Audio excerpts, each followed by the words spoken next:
We're going to make this recipe nice and slow, so light those candles and enjoy this tender and delicious beef dinner. Let's get started.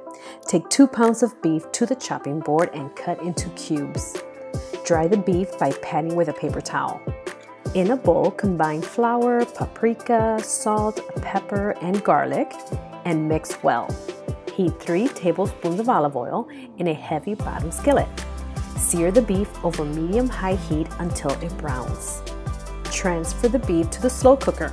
Stir in the flour and seasoning blend and add 15 ounces of tomato sauce. Stir and cover. Cook for 3.5 hours on high. Uncover and check out the beef. It smells heavenly. Now it is time to plate. Add your white rice, top it with the tender beef, and garnish with fresh cilantro. And that's it. It's perfect.